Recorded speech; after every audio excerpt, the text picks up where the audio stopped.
Semjon Rõškin istub oma suure roosa kivimaja trepil ja jätab meelde, kes talle noogutab, kes kummardab, kes aga niisama viipab. Päris tervitamata ei jäta keegi. Tagaselja kutsutakse Semjoni kolk ja graafiks. Kui keegi tahab paadi või karakati maha juua, siis on Semjon just see mees, kes teda hädas aitab. Kui bussijuhil või rekkamehel kütust üle jääb, saab selle alati Semjonile müüa. Rääbised oskab ta pärast suitsutamist toiduoliga sisse määrida nii, et neid saab nädala aega eile tehtute pähe maha müüa. Ole tervitatud, ole õnnistatud, lausub Viropia, vaga noorepoolne leseke. Uus aastatuhat on ilmas mõndagi muutnud, aga viisakas pöördumine viitab endiselt tagamõttele. Kolk ja graafil on esimesest pilgust selge. Eit pole tulnud niisama. Ja polegi. Tahtsin küsida, et kas sul see piiritsoon on veel alles, jõuab Viropia viimaks asja juurde. Semjon noogutab.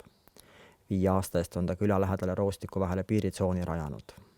Hoiatussildid, mitukümmend meetrit okastraati ja liivariba, mida vajadusel rehaga üle tõmmata. Sealt kaudu on ta mitu korda põgenikke vanapaadiga Soome saatnud.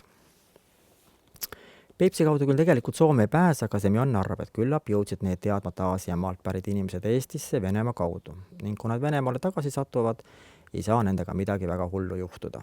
Siit Moskvani olevat külad tühjad. Hakka elama, kui käed küljes. Ikka veel ääri-veeri seletab Viropia, et tal on ühed. Passivad praegu laudas. Oleks tarvis vastu hommikut piiritsoonist läbi viia. Mul on üks kummipaat, vanavete roki mootoriga, lisab lesk. Raha teeme pooleks, kuigi minu paat läheb investeeringuteks. Semjon nohistab nina. Riski nagu polegi, ametliku piiritsooni rannas poole ning Varna kordoni tornikaameratesse ei tohiks kahtlane tegevus ära paista. Jäägu pealegi järvel piirivalve kätte, seda kindlamini eluga pääsevad. Mees hüppab autosse ja sõidab atraktsiooni valmis seadma. Vastu hommikut on ta Viropia juures. Lesek juba ootab teda, avab Semjonile laudaukse, ise aga kaob. Laudasügavusest kostub ludisevaid hääli. Need vakatavad. Hüva ilda, lausub keegi. Ei saa ju olla, et soomlased tahavad kolkest üle Peipsi Soome sõita. Ja mis soomlased? Hääl on kummaline, tooni ja kõlata. Semjon suunab taskulambi hääle suunas ja kui meest ei tabaks imelik soe laine, rahustab nagu ema kallistus lapsele, hakkaks ta kindlasti karjuma. Olgem ausad. Alfa-kentaurlased on maalase jaoks ebatavalise välimusega. Me tuleme rahus, sisendab tulnukas Semjonile. Nüüd juba vene keeles. Või polegi keeltel nende jaoks vahet. Simonil on kõik järsku selge. Leseke on teda tüssanud. Võõrad ei taha üle piiri pageda. Nad on kohal. Neile meeldib siin. Nad armastavad väga rahvakunsti ja värsket mereõhku.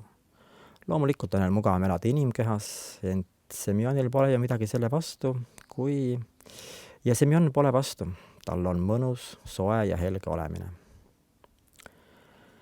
Järgmisest päevast on kolk ja graaf muutunud mees. Ta maksab varastatud kraami eest palju heldemalt kui varem ning koorib kaua säiliva kalaga ainult Soome turiste.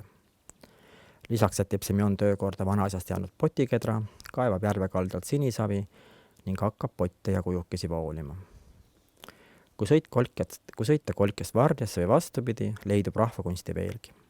Tassipuud, mänguasja aiad, vanadest rehvidest luiged, konnad. Tagatipuks tegutseb Varnjas kunstigalerii ja Kasepääl fotograafiakeskus. Ja palju rohkem kui vanasti on seda mõnusat, sooja ja helget olemist.